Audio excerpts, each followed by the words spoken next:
ici, cette France de la ruralité, on n'en parle pas. Et c'est malheureux, c'est qu'on en a parlé pendant les Gilets jaunes, et en fait on a arrêté d'en parler après la fin des Gilets jaunes. Ça a été terminé. Ces Français-là sont redevenus invisibles. Or, cette France-là, elle est en grande souffrance. Ici, là, la voiture, c'est pas un luxe. C'est pas j'ai le choix entre le métro, le bus, le RER ou prendre ma voiture. Ici, on est obligé d'avoir une voiture pour travailler, on est obligé d'avoir une voiture pour vivre, pour faire ses courses, pour emmener ses enfants à l'école. Je veux dire, c'est pas, encore une fois, un produit de luxe.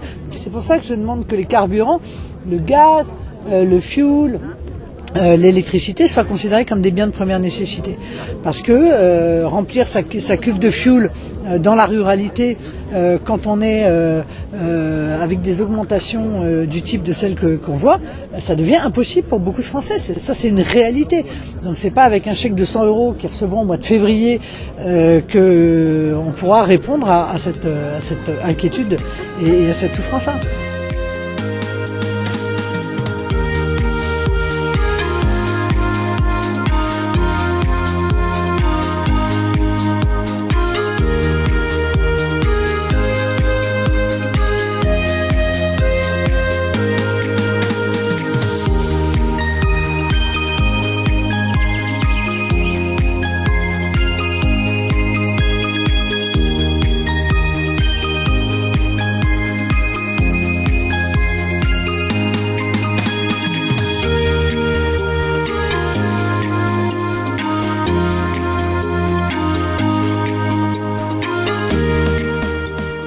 Alors, est-ce que vous pouvez nous présenter votre stand?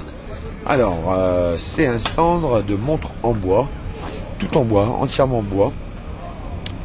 Et il y a plusieurs essences de bois différentes sur le stand. Il y a du palissandre, de l'acacia, de l'olivier, de l'érable, du bois de santal. Et donc, quels sont les avantages d'une montre en bois? Alors, les avantages d'une montre en bois, il y a aucune allergie, d'une part. Il n'y a pas de réaction avec la transpiration. C'est super léger la montre en bois par rapport à une montre en métal traditionnelle. La montre en bois, on a l'impression de rien avoir. Vous avez une idée du nombre de modèles que vous avez ici? On a 150 modèles différents.